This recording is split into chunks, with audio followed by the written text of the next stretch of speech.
We're talking about Top Chef Season 14, Episode 5, Smoke 'em If You Got 'em. You're listening to Deconstructed, the Top Chef podcast.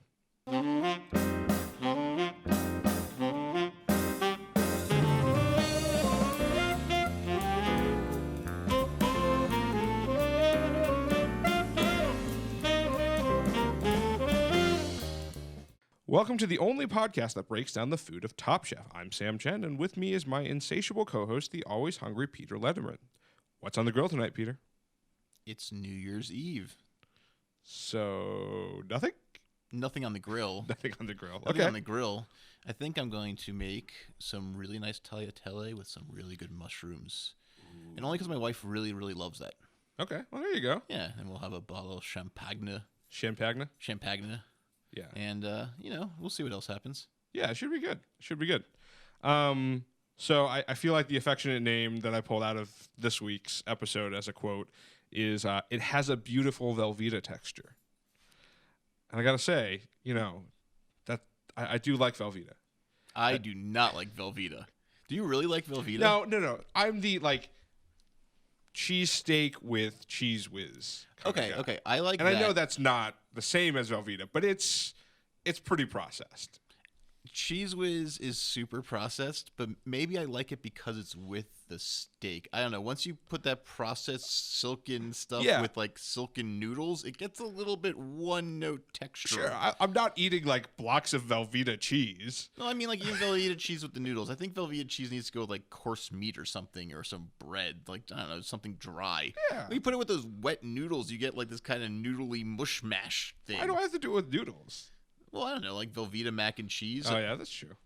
Shells and cheese. That's what the Velveeta thing is. Right. Right. Well, great. Let's hop in and talk about the quickfire for this week's episode. So this week's episode opened with a biscuit challenge as the quickfire, and it was kind of cheesy because they did this we don't know what the challenge is. What do we do? There's 40 minutes on the clock. Figure out your own this thing. Is road rules now or something a little bit. Yeah, I think this season that the team producing the show decided to get unusually creative with just random things. I think so too. And I'll say this, to be completely fair to everything else, one thing I really enjoy about our podcast after listening to a couple other podcasts about Top Chef is all of those are let's figure out what the producers mean when they show us Sheldon on the screen doing this. Who cares? Yeah, I really don't care. This show's about the food. I just want to eat talk the food. about the food. So let's talk about the food. So biscuits, a very Southern staple. Everyone put kind of a unique spin on it. So let's talk about Katsuji's dish first. And Katsuji made the biscuit with jalapeno honey butter and sweet corn relish, which when the judges came around to evaluate, I thought they were going to say it was too sweet. I think they did say it was too sweet. But he was in the top. He was in the top. I guess they didn't say it was too sweet. I guess they said it was very sweet. It was very sweet. And I guess just the sweetness went well with the biscuit. I mean, for all we know, that biscuit just wasn't too sweet itself. Right. And it needed everything else to sort of carry it to the sweet place Katsuji wanted it. Yeah, I mean, I'm sure what's happening here is the sweetness of a honey butter on top of the sweetness of sweet corn is probably was just a double note for them. That being said, sweet and spicy is probably one of my favorite flavor combinations, and I could see if Katsuji did a really good job cooking that biscuit, that would actually taste really good. Yeah, I'm sure it'd be good. I mean, I'm a little biased because I don't actually really like mixing my sweet and savories all that much. It's just a personal preference. This would be a little too sweet for me, I would think, but you know what? If they said it was delicious, I'm sure it was really good. Yeah, I think Katsuji kind of really hit the nail on the head, even though it seemed like he might have been a little bit lost. I mean, it's a Southern biscuit challenge. Southerners like their sweet stuff. So, if you're going to do a biscuit in a Southern biscuit challenge, I think it's completely fair to do a very sweet biscuit. Right. If you're going to go sweet, make it sweet if it's going to be in the South. My wife gets annoyed when someone tries to make red velvet cake up north and it's just not sweet enough. And when I taste what is sweet enough for the Southern palate, it is cloying. Wait till you have Indian sweet. Oh, I've had Indian sweet. I can't even do that. That's just like a brick of sugar. Yeah. My mother-in-law likes this stuff called Quality Street candies. So does my wife. And they're these candies from Germany or something. And I've never tasted something sweeter in my entire life. Like it hurt my tongue. It was so sweet. It was like eating a hot pepper, but it was just Of sweetness. of sweetness. That's the next candy idea. Even though it's already made. I don't know how you can make sugar sweeter, but somehow these quality street candies have figured out that recipe. Great. Okay, so let's hop to the other side of the spectrum, which is probably a little bit more on the savory bit. And this is Brooke with her black pepper and poppy seed biscuit with smoked salmon salad and avocado mousse, which Padma basically commented really gave her a callback to, salmon and lox. Yeah, it looked delicious. I mean, or bagel and lox. Sorry. Yeah, a bagel and lox, yeah. But, I mean, it just looked tasty. This looks like a really nice brunch dish. I would want to eat this. I mean, I love smoked salmon. I think avocado mousse is the perfect thing to accompany it with. It's not going to be too heavy. A lot of people went with sort of heavier things to accompany their biscuits with. Even traditionally, you use creams and roux and things like that. She did an avocado mousse to convey a little bit of fat. So it's lightening up the biscuit. You could then so you have different elements then. You're not just getting like a heavy biscuit with a heavy sauce or things. You're getting probably a heavy biscuit. There's still a lot of fat in that biscuit with a little bit of a lighter fat sauce mixed with that salinity of the salmon. And that's going to create a really, really good flavor profile. Yeah. I mean, I think she did a lot of good things with this dish and why she won immunity. But even looking at how she kind of made her biscuit, where she didn't make a more traditional biscuit in terms of size and composition, it's a little bit smaller. I think it's a little bit crispier on the top and bottom, which is probably a call towards a bagel. But it also puts a lot less risk that your inside is going to be a little bit mushy because you either overworked the butter, you overworked the dough. So I think it was just really smart how she approached making this dish. Yeah, just looking at her biscuits, I don't think she overworked anything anyway, because you can see on the rise in them, the ridges on the side and everything. It looks like a very fluffy biscuit. Yeah. I think she did a very, very good job. Yeah. So let's move on to someone who maybe didn't do as great of a job. Not at the bottom yet, but let's talk about Sylvia's dish. Sylvia brought us the salmon biscuit with avocado, creme fraiche, and roasted mushrooms. And I think you and I have a little bit of a disagreement on this dish. What do you like or dislike about this dish? I dislike a lot about this dish. The person who made it, the ingredients. Let me get make this clear. I don't dislike Sylvia as a person. I dislike Sylvia as a chef. And I guess that's kind of hard to say, but here we start seeing that exact reason I don't like Sylvia as a chef. It's kind of ham-fisted, unfinessed food that isn't thought through the correct way.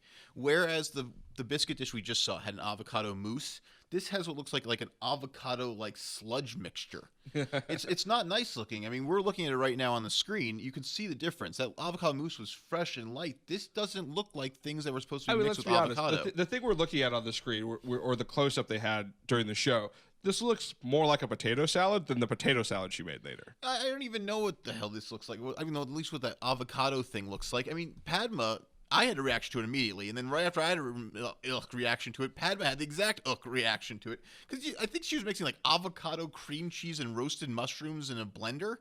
And I think you thought it was creme fraiche. I thought it was cream cheese. We're having a little bit of debate about this. But either way, why? The avocado is already a fat. Yeah. Why are we adding dairy fat to it, first of all? And then why are we mixing roasted mushrooms with it? That's just bizarre.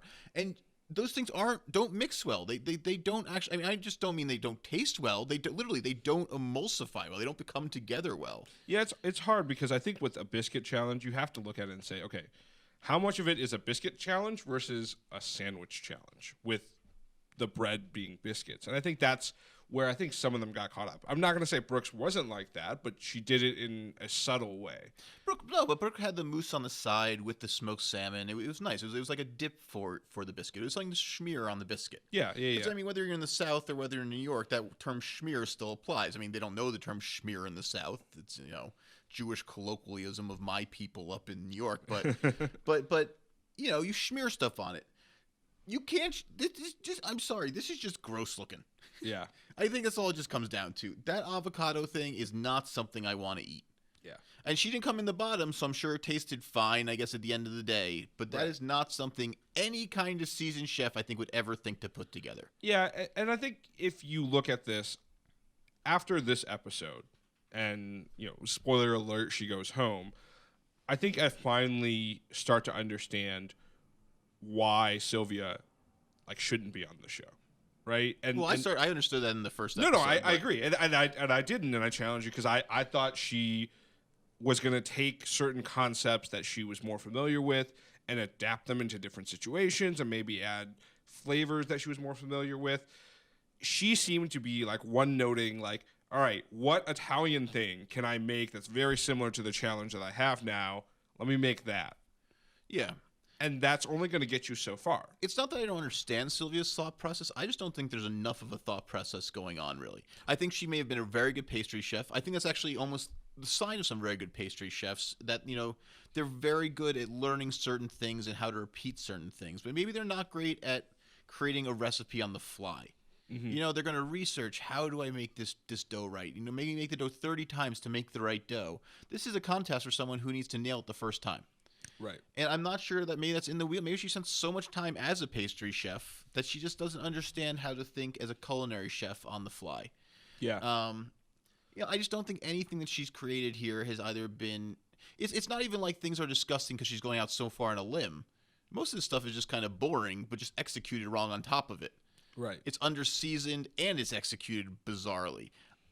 I think she just needs more time to be a chef outside of the pastry kitchen. I think it's more than that. I think she to succeed on a show like this, she needs to be more of a chef like around the world and eat and develop different flavor profiles. I agree, but here's this problem. She was having problems cooking Italian food too. No. She under-seasoned her pasta. She makes an Italian potato salad at the end here. I've had this kind of potato salad. I mean, we'll talk about it later, but even that, I mean, she can't nail that. She's talking about that something from her home. If that was delicious, it wouldn't have been an issue.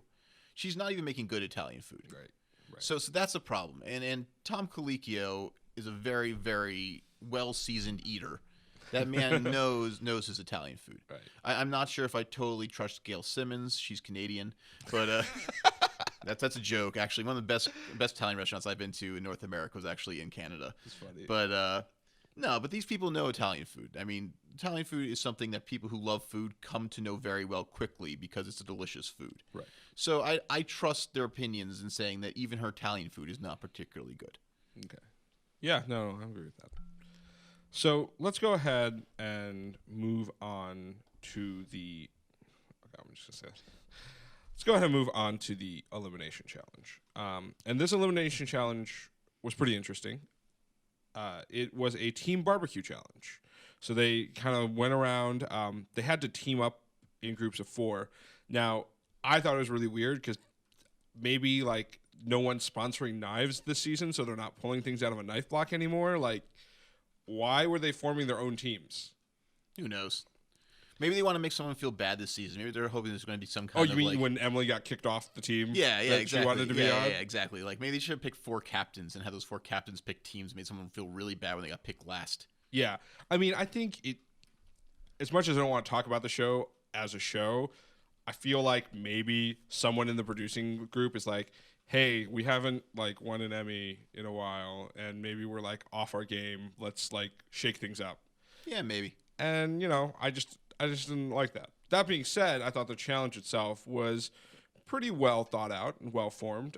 So basically, they had to bring a sauce to the table. They had to cook a whole hog. That was the first thing over the course of 14 hours from start to finish. And then 3 side dishes to feed 100 each. So I thought that was a really interesting spin on the challenge. So let's go ahead and talk about each team and kind of what they brought to the table to figure out who should have gone home and who shouldn't have. That being said, based on the teams that you recall, is there any team's dish you would have specifically been like, that's the platter I want? So we have so I'll just go through them real quick. We had the yellow team, which was John, Brooke, Sheldon, and Emily, and they brought us the barbecue pork with chili citrus vinegar sauce, pineapple slaw, smoked mac and cheese, and pinto beans. Well, I can already tell you right now that's the platter I want. Yeah. Well, actually, you know what? I will continue, and then I'll tell you exactly what platter I want, because it's actually kind of a hybrid. Sure. I think the right answer is a hybrid. The red team, which consisted of Jim, Shirley, Casey, and Jamie, brought us the barbecue pork with citrus vinegar sauce, trotter and pig head hash, braised cabbage, and pickles. And then we had the green team, who had Silva, Sylvia, Amanda, and Katsuji, with the barbecue pork with hoisin vinegar sauce, kale and apricot slaw, Italian potato salad, and beans. Did you just have a problem with your speech pattern, or is it really Silva and Sylvia? Are we just tripping over your words? It's Silva and Sylvia. Silva and Sylvia. Okay. I knew that was going to happen this season. Not anymore, though. Not anymore. No. All right. So which one would I have? Yeah. Okay. I would take the mac and cheese. Okay. Because it's not barbecue, that mac and cheese. Plus, they said it was the best thing. And, like, True. That mac and cheese must have been friggin' amazing if it outdid the pork. Because they love Sheldon's pork. Sheldon's Hawaiian. Yeah. He's going to make delicious pork. It's like a given. I mean, maybe. I mean, Sylvia should make delicious pasta. She's Italian, but that's not a given. Yeah. I mean, BJ definitely won this. Wait a second. Oh, yeah. He's not here. anymore. Although I could have seen BJ screwing this up somehow. Oh, yeah. Sorry, BJ, if you ever listen to our humble show. You could come on and defend yourself. No, Sheldon's going to cook good pork, and that sauce Sheldon made looked awesome. I'm sure it's delicious. I'm sure it's tangy and flavorful all the right ways, and everyone's praising it. Mm-hmm. If you're going to beat the star of the show with mac and cheese, that must have been some amazing mac and cheese. So my plate, I want Sheldon's pork, right? Okay. I don't want the pineapple slaw. Keep that. Keep your pineapple slaw. Also, yeah, I don't want your undercooked pinto beans, right? Emily, who claims, all vegetables have to be cooked perfectly, or that's what her old mentor used to say. Can't cook. Why she got or no, fired. beans. Yeah, wasn't it one of those Holy Trinity things? Yeah. Don't undercook your beans. Again, I can't imagine what those other guys, Holy Trinity things are, and pretty basic. Don't overcook your meat, but who knows? Yeah. So I take the mac and cheese, the pork, the good sauce, and then I switch over to the second team. Okay. And I would, without any question, eat that delicious trotter and pig's head hash. Yep. I mean, yum. They didn't use any of the gross gland from the pig's head in that hash, apparently. And I would definitely eat that braised cabbage. Yeah. This is like That the braised perfect cabbage plate looks for good. me. That braised cabbage is such a good thing to have with barbecue that a lot of people don't do with barbecue. But what a perfect thing to have. I mean, the Germans make like sauerbraten, and you have like braised cabbage with that. Like, I love that. Braised cabbage with good smoky meat. Yes, Yeah. please. Yeah. It's weird because it seems like there's a ton of dishes that are, I'm not going to call them staples, but staples of American cuisine that are like not cooked vegetables or vegetables produced in a way that doesn't make you feel like they're cooked. I'll say like slaw is an example. Yeah. Even potato salad is an example. Yeah, we have like chow chows and things like that too. Yeah. And a lot of the different pickled things. And I think that's one characteristic of vegetables, and even specifically of Chinese cuisine, because Shirley did make the braised cabbage, is that we cook our vegetables. Yeah. And then we still have to make them taste good. Yeah. Yeah, you're going to cook it down until there's almost no flavor left in it. And the unfortunate thing is when Americans do that, or the history and culture of American cuisine of cooking vegetables, is you kind of forget to add a lot of flavor to it a lot of times. A lot of people boil their Brussels sprouts, boil their cabbage, and it's like, okay, dinner time. But at least in a lot of these other cultures, good Shirley had that cabbage, because Shirley understands if you're going to cook your vegetables to death, you're going to season them great. Yeah. Well, so let's start off by talking about kind of the fundamentals of the barbecue and the sauce, since we had basically a citrus vinegar sauce, a Chilean citrus vinegar sauce, and some concoction of hoisin ketchup and randomness. What I like to call KC masterpiece, flavors of Asia. So I think the most difficult thing about this challenge, obviously, is going to be getting the pig right. And you have a lot of problems with whole hog. I've been to a number of barbecues, like family style, like at home with friends in someone's backyard, where they did a whole hog. And I'll tell you this, the most common thing is either the meat's not cooked right or it's underseasoned. Because trying to manage flavors throughout a whole pig that you're not slicing up and maintaining the heat at the right consistency is really, really It's really difficult. tough. That's why it's important. You got to keep mopping that sauce on and everything throughout the cooking process. And I think, go ahead. Sorry, no. Here's the thing that I find to be a bit of a problem with this, though. All of these guys should be experts in this at this point. Yeah. I mean, do you know why I say that they all should all be experts? Obviously, when you sign up for Top Chef, and you sign up for Top Chef season 14, and they say, hey, you're going to be in North Carolina. This goes for actually the first competition, or the first little quick fire challenge they did. They say, hey, it's going to be in North Carolina. The second I heard that, I would become an expert in biscuits and whole hog barbecue. I would read every single barbecue master's recipe. I would call Ed Mitchell and say, "Hey, Ed Mitchell, how do I do a whole hog barbecue?" Actually, you know what? I'm going to come down there for a few weeks. I'm going to work for free, and you show me, because you know for a fact that you are going to get a whole hog contest. Yeah. So, I mean, sorry for that interjection, but I just wanted to bring that up at this point.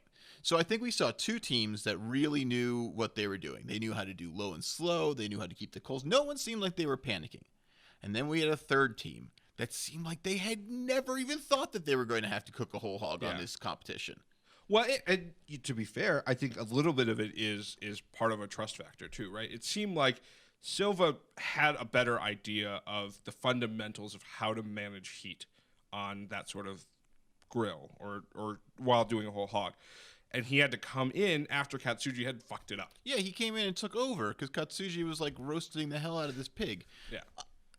Do you know any history of Katsuji? Do we know why he's working in a kosher restaurant? Well, he owns a Mexican kosher restaurant. But did he grow up kosher? Like, I'm not 100% sure. I got to look this up because I just can't understand how someone doesn't know how to cook pig, especially someone who grew up in Mexico. Right. Doesn't know how to cook low and slow pig. I mean, pibil, like, we have so many different, like, delicious pig dishes that we eat from Mexico. Like, how does he not even do it? Even pastor, like, you're cooking on that spit for a long time. And, you know, it heats up, but then it cools down. It heats up, and then it cools down. So you're really never cooking. It's never staying at a very high heat. So how did he not know that you're supposed to cook a pig low and slow when you're doing barbecue? And is Katsuji really that arrogant that he didn't, like, look up North Carolina cuisine? Did he just think he could cook Mexican the entire season? Yeah, no, I think it was more like taking shortcuts and maybe not, you know, taking as much care to maintaining and managing the heat. The heat, right. Yeah, because it is a process. It isn't as simple as, like, you set the dial to 250 That's and true. You leave it. Katsuji may have not wanted it at 350 or whatever it was at. Yeah, he just didn't do a good job. He just didn't know how to maintain the coals. Yeah. But again, Katsuji should have learned how to maintain coals. So I'll say this. I think the other thing I want to highlight when we're talking about barbecue, especially in this context, is because it's so easy to under-season barbecue, and we talked last week about kind of how seasoning and braising kind of work as well, I think it's too easy for people to try to get away with the idea of, I'm just going to sauce it. And I'm going to use the sauce to mask the flavors, and that's what's going to carry me through. And I think this is why you see one team fall so flat on the bottom and the other two teams doing pretty well, because you not only did they have a kind of KC masterpiece sauce, they also didn't cook the meat right. So the meat was already bad, and then you're just drowning it in sauce. You can't hide bad barbecue with good sauce. Even if you have the world's best sauce, if it's not good barbecue, it's not the right thing. It's that smoke flavor that gives it the depth. It's that flavor of the low and slow cooking that gives it that really depth of flavor with the sauce. Right. The sauce highlights it. The sauce brings out more of it, or, you know, not brings out more of it, just complements it. Well, no, because conversely, you can have good barbecue without sauce. Oh, go to Texas. Go to real places in Texas who don't even have sauce. Yeah. It's all just about the smoke ring of flavor. You know, it's like, yeah. So, I mean, that's absolutely a must. You have to have a very good smoked product. That is very important. That's, you know, Jim made that point. He said he can't stand when people say that they're inviting you over for a barbecue, or that they know all about barbecue and they cook hamburgers. That's a different. That's grilling. That's a very different technique. Barbecue imposes flavor into the meat that you can't get by just grilling meat or cooking meat by really any other method. Yep. It is smoking the meat. Exactly. So without smoke, it's not really barbecue. No, it's not really barbecue. Whether it's charcoal smoke or wood smoke. I mean, here, you know, they're doing charcoal pits to cook the hog. If you go down to Texas and other places, you're going to get mostly just wood, and you're going to get that wood smoke that's going to heat the brisket or whatever else you're cooking. So yeah, the meat itself is the star of the show, because that's what's going to impose so much flavor just of meat. It's a flavor of cooked meat. That is the flavor. That's what barbecue is. It's a flavor of cooked meat. It's not the flavor of anything else. The flavor of cooked meat accompanied by a sauce, if you want a sauce. Right.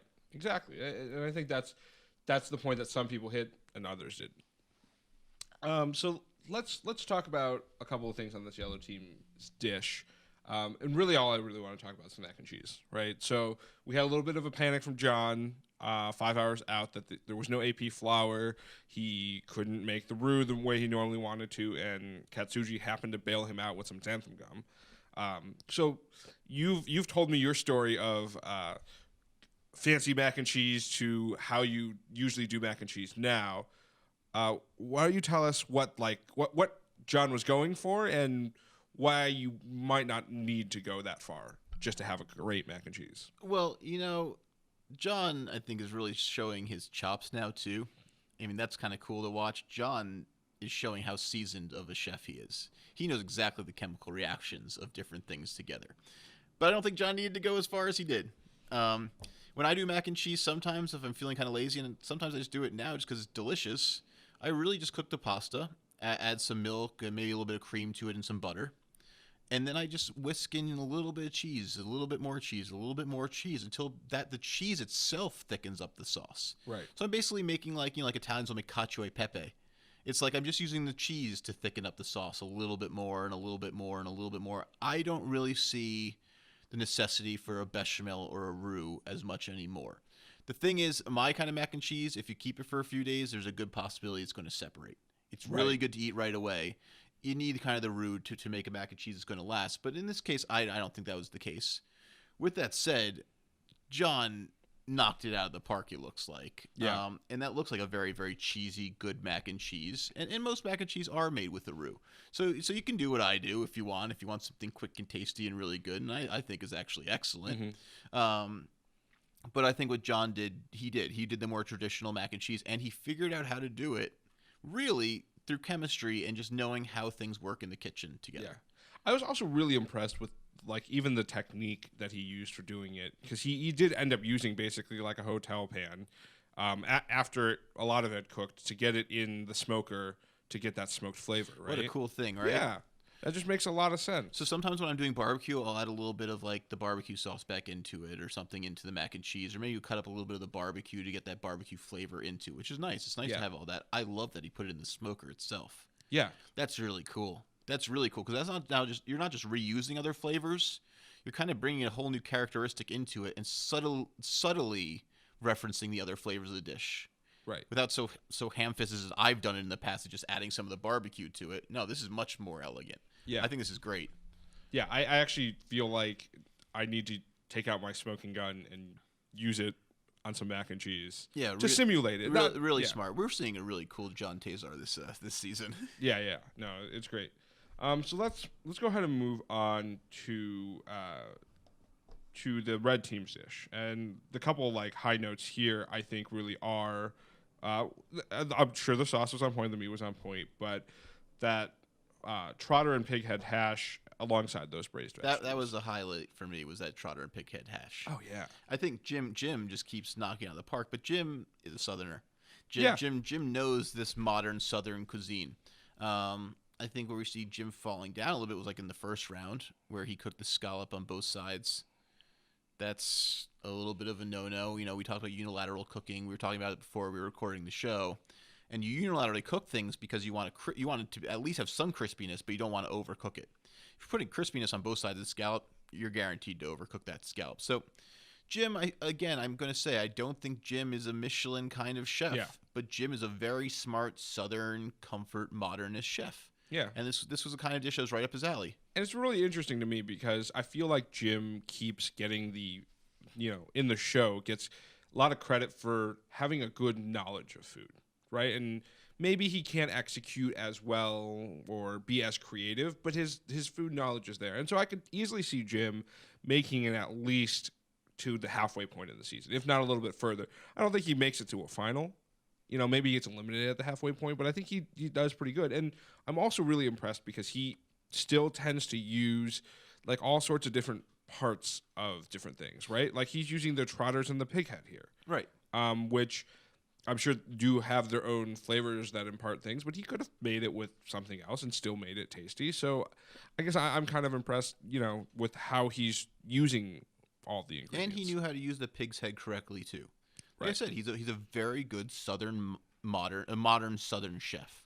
He's not going to be the chef who's going to make the most delicate, nuanced flavors of, Japanese-inspired Jean-Georgian kind of food. Right. But he's going to do very, very tasty things, it seems like, with a very large database of Southern ingredients, which include things like trotters and pig's heads. He knew how to use a pig's head correctly, which we can't say for all the contestants this week. That's true.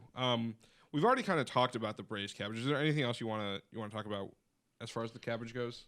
First, no, I think we covered the cabbage pretty well. I mean, it looked delicious. I'm sure it'd be a really good thing to have with the smoky meat. So I think that was a very smart side dish to do. The other side dish were those citrus. What was it? The pickles they made, sort of the quick pickle. Mm-hmm. I'm here a little bit on the fence. I don't always love quick pickles with my things. I like old lacto fermented pickles with my barbecue. Yeah, but they can't do that. Yeah. So if you're going to serve a pickle with it, you got to do like a cold refrigerated pickle kind of thing, or they call them fridge pickles or whatever. Yeah. Not my favorite kind of pickle, but at least it gives you that tanginess and a crunch with your barbecue. Because otherwise, if they didn't do a pickle on this plate, right, where are we going to have our cold crunch from? They didn't do a coleslaw either. So it would have been braised cabbage, you the had hash, to have it. The barbecue. It would have been kind of one note. I think it was a smart thing to do that pickle. Right. All right. So let's go ahead and talk about the green team. The team that was on the bottom. Everyone was on the bottom. I don't like, I got to tell you, before we even start, I don't like a single dish on this plate. Yeah. Neither did the judges. Even in description, I don't like a single dish on this plate. I didn't have to eat this, but none of this looks good. Okay. So I'm going to argue with you there, because I think the hoisin vinegar sauce, if I just read it, maybe I would buy it. Amanda put it perfectly. It is a delicious sauce. It's not a barbecue sauce. I mean, there are a lot of delicious sauces they could have made. The thing was to make a barbecue sauce. In terms of barbecue sauce, I'm telling you, this looks like Casey Masterpiece Flavors of Asia to me.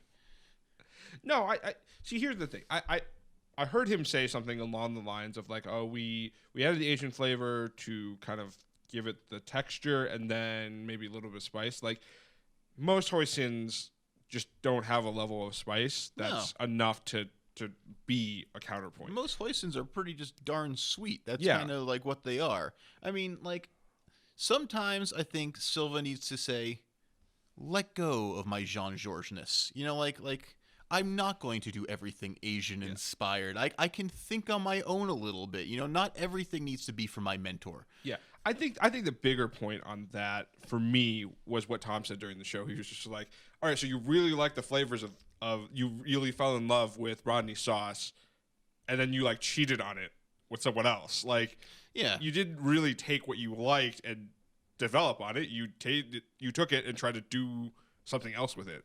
Right. A vinegar sauce is a way it is for a reason. I mean, like, well, not just a way it is for a reason. When you take away that sort of clearness of it, that lightness of a vinegar sauce, it's just not that kind of vinegar-based sauce anymore. It's a different sauce. Yeah. You can't just mix two things that are good and expect them to make another really good thing that's based on one of them. That's weird. That's not. Yeah. You can't do that. This isn't even in the spirit of a vinegar sauce. It just has a vinegar element to it. Right. All barbecue sauce is a vinegar element to it. Tomato-based barbecue sauce has a vinegar element to them. Like every barbecue sauce has some kind of vinegar element. This is nothing like the vinegar Carolina sauce at all. Yeah. No, I agree with that. Let's talk about Katsuji for a little bit. So basically, he had the beans, which he seemed to have cooked correctly, the beans. But then he made the mistake of throwing in certain parts of the head, or maybe I think the jowls is what they were talking about, that might have caused a sour funk to overtake it. When we say cooked correctly, we just mean he literally cooked the beans so that the beans were cooked. Correct. Which you can't say for every chef on this show. I guess you can't say that, but that's holding them to a pretty low standard if that's what we're doing. When we want to say cook correctly, he did not cook them correctly because they didn't taste good. Right. So sure, he cooked the firmness of the bean correctly, but everything else was wrong. Yeah. Because here's the thing, he didn't. Let's even give him the pass on the putting in that gland from the pig's head into it that gives that gamey taste. Let's give him a pass on that. He didn't know what he was doing. He didn't correct it right though. He just added more sugar and more vinegar elements to it, which is totally wrong. It's like, I got something really, really, really funky and kind of sour in here. Ugh, it tastes really weird. Why don't I make it more sour? And I'm just going to add some more sweetness to it, too. Just make it a little cloyingly sweet as well. I don't know. That's not the way I would do it. Sometimes salt can help with funkiness. Sour can help with funkiness. Maybe he should have, like, I don't know, tried something else. Or maybe he should have just, I don't know, dumped it, tried something else. I don't understand how he didn't taste it and say, oh, this is gross. I'm not serving this. Yeah, I still think, like, if you're cooking for 100, it's not as easy to just dump it. How do you just not serve it? That's true. Yeah, that's true. Especially when it's, like, game time. And yeah, and I also think, like, he may have gotten a little bit of a break because it was pork.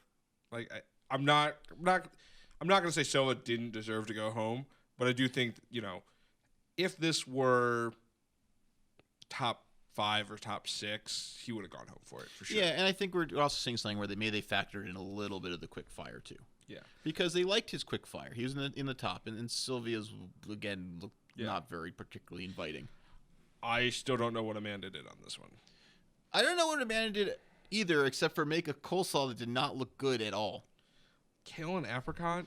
Like, really? Really, Amanda? I mean, like, that's all I have to say about that. I think anyone who's listening to this show, I don't think I need to explain to you why a kale apricot salad has no place on a frickin' barbecue plate. What if it was a kale and apricot panzanella? No, I mean, I guess I shouldn't say it has no place on a barbecue plate. I know lots of places that are now serving kale with their barbecue. That's the hip thing to do, or at least it was 5 years ago. I just don't think why put the sweetness from the apricot. Why the kale anyway? It just doesn't seem necessary. Kale is very sulfury, and apricot just kind of sweet. This whole plate just read very boring and sweet. So I could have seen something with like a kale and actually some sort of like broccoli kind of finish with a sauce and maybe using like raisins as a sweetness versus apricots. Well, I hate raisins, so that's not happening. Okay.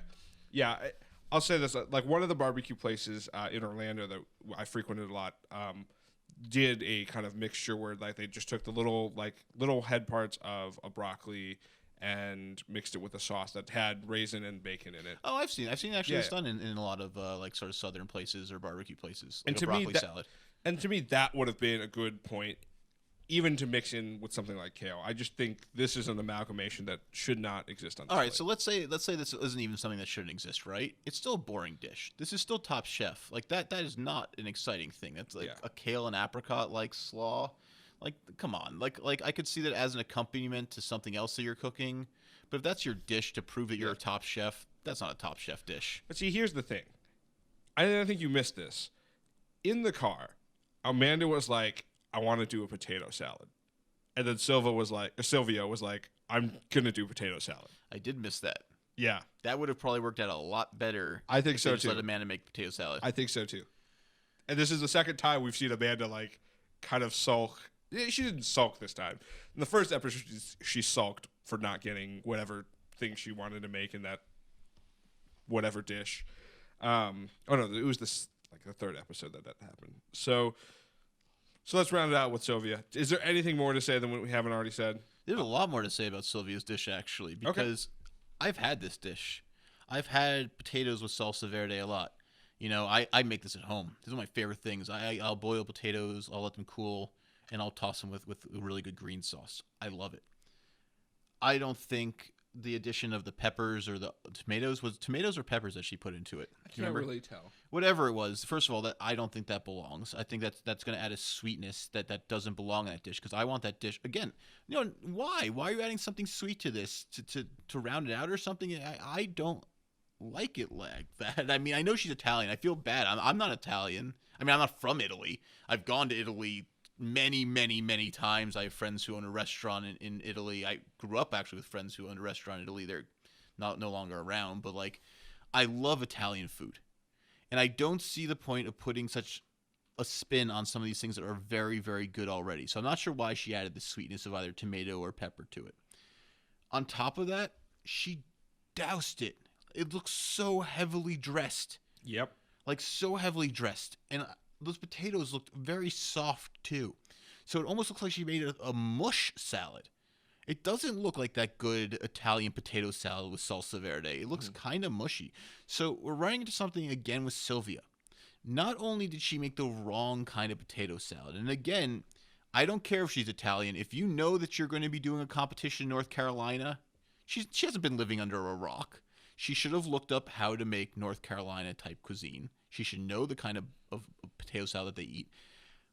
And here's the thing. The reason they eat the potato salad, by the way, is because that potato salad has that really good fattiness to it. Like mayonnaise has a good fattiness to it that can cut through the acid of the barbecue sauce. Exactly. So it really melds really, really, really well. But the thing is, so beyond her not making the right kind of potato salad, though, she didn't even execute her Italian potato salad well. If that was a really delicious Italian potato salad, there would be no way she'd be going home. Well, right. What you just described for me sounds like it could have a place on this dish. So here we come to my biggest gripe. Yeah. Sylvia can't cook Italian food. I'm sorry. I know, again, that's might be rude for me to say. I've never had her food, but she made under-seasoned pasta. You know, it's like it keeps going on. I think she's another person we're going to have to research because I actually don't know if the food she cooks like professionally is Italian food. I think she happens to be Italian, and so that might be where the roots of a lot of it are. I'm not sure, though, But I said this on a previous show that even when you go to like my friends' houses who are amateur cooks in Italy, their food is always delicious, and it's never under-seasoned. Maybe Sylvia just needs to be a pastry chef. That's true. I mean, again, I've never tasted her food, but just from the comments from the judges, the things she gets knocked down on are things that are so basic in Italian cuisine, like under-seasoning, under-salting. This just looked like this dish just looked messy. It looked messy and mushy, and it didn't look like Italian food elevated. It looked like the opposite. It looked like Italian food not even done to the standard it should be made at home. Right. Agreed. Sorry, Sylvia. Okay, so let's go ahead and move on to Chef Testant of the Week. So this week, I will say I kind of drew a blank.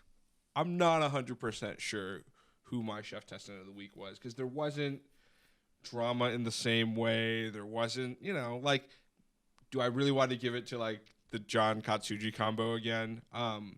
But I will say my highlights are either Katsuji or Jim. Katsuji because he hit it right on the nose emotionally. Wait, Katsuji? No, because remember what we talked about last week? Emotionally, like the difference between. Sorry, I had to let that sink in for a second. Katsuji? Yeah. Okay. Explain yourself. Yeah. No. I think it's the counterpoint to what we talked about last week with Katsuji and Emily, where we said Emily is the one who's going to go cry in the corner. Katsuji might get upset, and he's just going to lash out a little bit more, but he's going to know what he did wrong. I mean, you saw the interview moment with him where he was like, I fucked up. My weakness was that I didn't know pork well enough.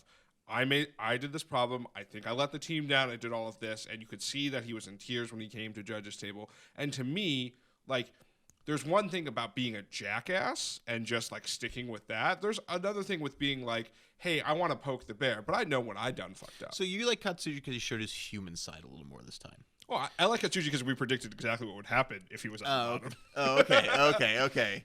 So it's a little bit of a self-serving, a little bit. I mean, the other side. But you do realize you're rewarding Katsuji for basically just behaving like a normal human. Yeah.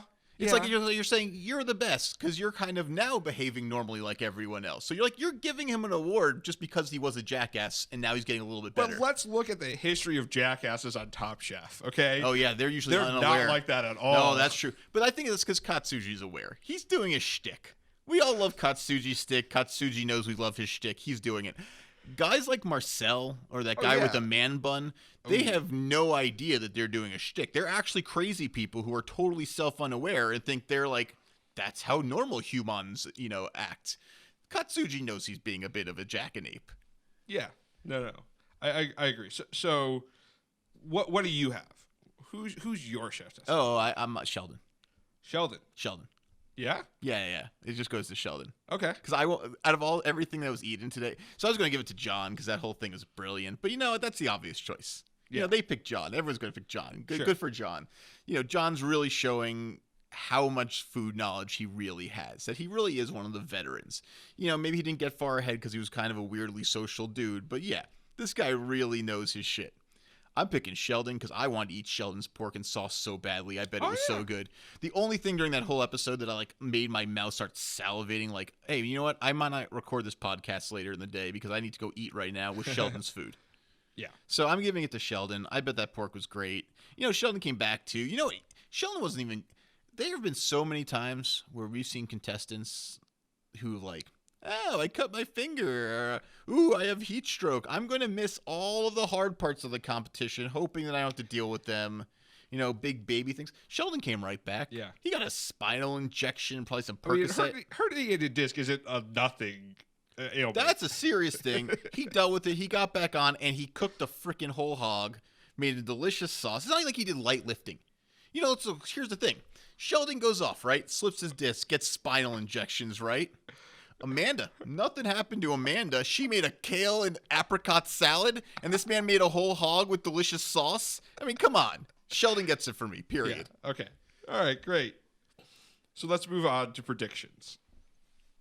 So I think we're now getting to the point in the season where maybe we've weeded out all the weaklings. Maybe not. There's some toss-ups here or there. But now it gets to the interesting part where who do you think is actually going to go home? Oh, I have a prediction this week. All right, go for it. Oh, I have a prediction this week. Go I ahead. have a very specific prediction. And if this comes true, you will have to... Should we take odds on this? Do you want to make a bet? We never make bets. Okay, fine. Okay. What's the bet? This is really... I don't know what the bet's going to be. Whatever. Give me some food. We'll figure it out. Okay. But here's my prediction. This is going to be perfect. Jamie is going to be slated to go home. Jamie's going to make a terrible dish, right? It's going to be awful. Jamie, please pack your knives and oh wait, Sheldon's going to go home. Do you know why? He's going to send himself home. Sheldon's going to injure himself. His back's already bad. They showed a preview of Sheldon slipping, right? Yeah. And then they kind of showed a thing of Jamie maybe not doing so well. And I could see Jamie screwing a plate entirely. Yeah. I mean, Jamie's the one who self-admittedly that he didn't know what he was doing with the biscuits in this one, and he owns a restaurant in the South, and he's on the North Carolina show. No, but he was on the top. He was on the top, but he was still fumbling, bumbling. Okay, maybe he's on top out of sheer dumb luck. I think that's what I think. Jamie's sort of luck is going to run out. Okay. And Jamie's going to finally make a not very good dish. We're going to go back to that first episode where he messed up the vegetables. Okay. And Sheldon's going to be on track. But Sheldon's going to mess up his bag and say, you know what? This show's great, but it's not worth my career. It's not worth, being able to run around with my kids. Sure. I'm going to go home. So they're not going to send anyone home. And Jamie's going to get to squeak by. That's my prediction. All right. So I'll talk about the food instead of... Oh yeah. So actually, that's true. I went way into the not thinking about food. Fine. Jamie's food is going to suck. Sheldon's food's going to be delicious. Sheldon's back's going to give out. Okay. So I think the obvious answer here is if there's anyone left to be weeded out for being weak, it's going to be that's Emily. True. I agree with you. Yeah. So, but let's toss. No, that I one agree with aside. you on the weakness thing though, because you're right. Yeah. Okay, you explain it because we were talking about this before, but you can sort of talk about what we were saying. Well, no, just the basics of weak food. The weak chefs go home first. Then it starts to be a game of who messes up, and then it becomes a game of who does the best. And so I think Emily's still there. But I will say, right now, based on kind of what I've seen from the show, I think Amanda's always a 50-50. But I think there's a good chance that Casey gets knocked out. Oh, really? I think she's kind of skated by for most of the season. She did just make pickles. Yeah, she did do one pretty good thing. She won something earlier on. I have a feeling that there's a little bit of skating by, and then the second we pull her out of her comfort zone, she may panic a little bit. Yeah, and I think, we are seeing, and this is what we were talking about before, is that they really have been doing a good job this season weeding out who we considered the weaker chefs from the beginning. Yeah. It almost seems actually like week after week, they really are sending home the weakest chef. These aren't people who are messing up. Maybe Sam. Maybe we'll give Sam a little bit of mess up. But Sam, like I said, he was never one of the stronger contenders on this program. Yeah. So they really have done a good job at weeding out the weakest links. So I guess if my crazy conspiracy theory does not pan out, and I was basing it just on weakest link, not on Sheldon throwing his back out or Jamie screwing up, my vote without any question is for Emily or Amanda. Well, and I think my vote without any question is for one or the other. Yeah. So I guess no, not my vote without any question. My vote with many questions is Emily or Amanda. Well, I think you've also nailed another thing on the head when we talk about the fact that it's weeding out the weak chefs. So let's think about this, right? At the beginning of the season, Jim seemed like a very weak chef. But he's not. And I think here's where you look at the balance. You, in any sort of profession, especially anything that requires some level of creativity, you've got a combination of talent and hard work. Jim might not have the talent that a lot of people have, but he has the hard work. He has the hard work. He really does. He's not going to ever be that master painter who makes a breakthrough, but he's going to be that great craftsman who can paint any master painting. Yeah, exactly. And so that's why I think he can actually survive, at least until we get to the phase where it's about fuck-ups or, trying or visionaries. Jim is not a visionary. Jim is someone who can execute very excellent food, but that will not get you top chef. Yeah. Shirley, for me still, Shirley is able to do both. Shirley is still kind of a visionary. So yeah, I think for me though, Emily or Amanda, if I'm really picking based on the weakest link, Jim's going to stay on, Silva's going to stay on, and unless Jamie screws up, I don't see Jamie being a weak link particularly. Yeah. I mean, what I really hope doesn't come out of the season is that all the rookies go home first. I mean, I know Sam's already gone home, but even in a generalized sense of it, because I feel like that to me sends me a very strong message that they did a bad job casting. Yeah, that does send a strong message. That in the past seasons they've gotten better contestants. Yeah. Could you really have imagined a Voltaggio brother, even from their season, as a rookie on this season and not doing well? Absolutely not. Absolutely not. It can't just be about if you've played the game before at this point. Right. Now you're starting to get a little bit into the swing of things, and it is coming down to, are you a better chef than someone else? And that's what I was saying earlier. I finally understood that about Sylvia. That's what I meant, is because now all of a sudden I see, why is she even on the show? Yeah. Because if she was so one note in general, then she had no place to be on Top Chef anyway. It wasn't necessarily about, okay, can you under season, over season, whatever, all this other stuff. She was very one note about, like, here's what my roots of cooking are, and I'm just going to keep making those things. Yeah, I completely agree. I mean, dude, I'm not a great chef. I'm a schmucko. I like to cook food in my own time and just kind of have fun with it, right? I mean, I love food. I love cooking. It's my whole world. But, I'm no Michelin-starred chef. I could cook better things than Sylvia with 2 arms tied behind my back and someone smacked me upside the head the whole time. We're going to make that video next week. Okay, that's a video we're going to make. Sam's going to hit me with a fish in the face all the time while I try to cook something. Something Sylvia fucked up. I'm going to smack you with a salmon just because you love salmon so much. Yeah, it's because the only fish we can get here, apparently. All right, great. So speaking of Peter's love of cooking, let's move on to Peter's recipe of the week. Well, this week I think I'm just going to give you guys my secret Carolina barbecue vinegar sauce recipe. Not mustard. We're going to do vinegar. Okay. It's the one I like. I think I like vinegar sauces better too. Yeah, I mean, so one time I actually had the privilege of eating Ed Mitchell's barbecue. Ed Mitchell was making a whole hog at this demo thing, and he had his sauce there.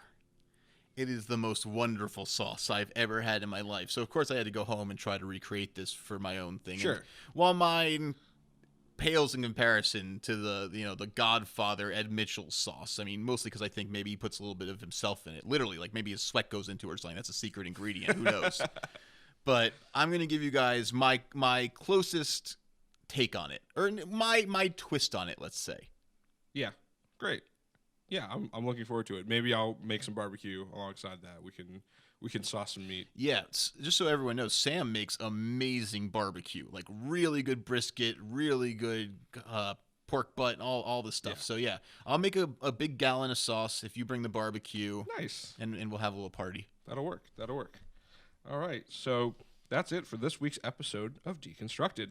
If you like this episode, be sure to give us a like and comment on iTunes. Podcast episodes can be found on Saturdays on iTunes and Stitcher.